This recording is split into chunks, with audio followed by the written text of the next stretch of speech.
Hello, Steve and Shayna. Here's your sewer scope from today's inspection. That's me in the basement, just kind of giving you orientation. There's that floor clean out. We drop right into cast iron, and this is our first connection point to one of your neighbors. It took me a little while to figure out that your pipe is connected to at least one and probably two, maybe even three or four of your townhouse neighbors. So you're sharing a pipe. I apologize. This is the first connection right here, about 10 feet. You notice roughly the water was going right to left across the screen. This is my third attempt to video the pipe.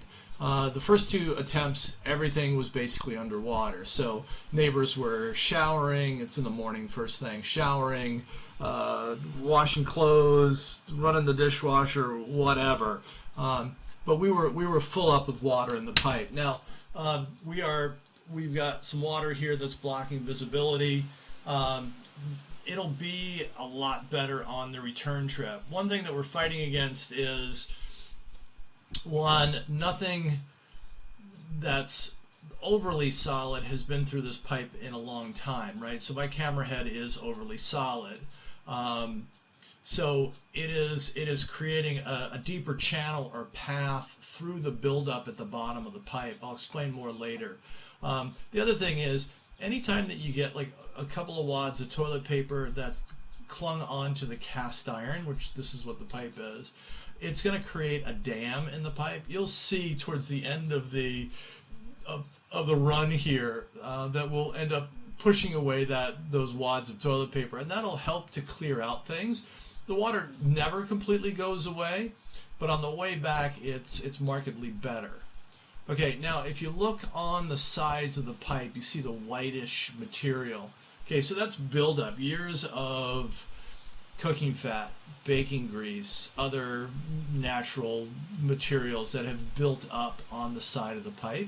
So, you know, even though the overall diameter of the pipe has not reduced too much, although there is a fair amount of scaling on the cast iron, because you've got that buildup on the pipe, and so there's the toilet paper I was talking about, you've got a little channel there, right? So that's going to basically cause the pipe to hold water more readily, right? So if you got rid of that, obviously you'd have more diameter to work with, and you'd have less of an opportunity for water to be held in the pipe. There's your city connection right at about 72 feet. And again, we'll have better visibility on the pipe on the return trip. Another reason why is when you're pushing forward, obviously you're pushing the water along in front of the camera lens. So it tends to make the water rise. When you're pulling back, you don't have to deal with that, right? So the water tends to drain behind you, if that makes any sense. But no damage that I can see. Yes, you do have a fair amount of buildup at the bottom of the pipe. Yes, the cast iron is scaling, but that's what cast iron does. It's one of the attributes. Cleaning will definitely help to descale the pipe. The biggest question, like we talked about today, was whose responsibility is that? Is it the HOA? Is it your responsibility? Is it a group responsibility with everybody who has ownership in the pipe? That's something that you'll have to figure out through the covenant paperwork that the HOA hands off to you. Good luck trying to read that. That stuff is written by some lawyer or lawyers somewhere who like to use a lot of legalese and legal terms there that don't make a whole lot of sense to me.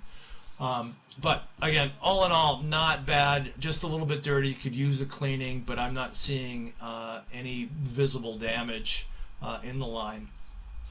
Feel free to watch the last few feet here if you'd like. I'll keep the camera rolling the whole time. Reach out to me with any questions.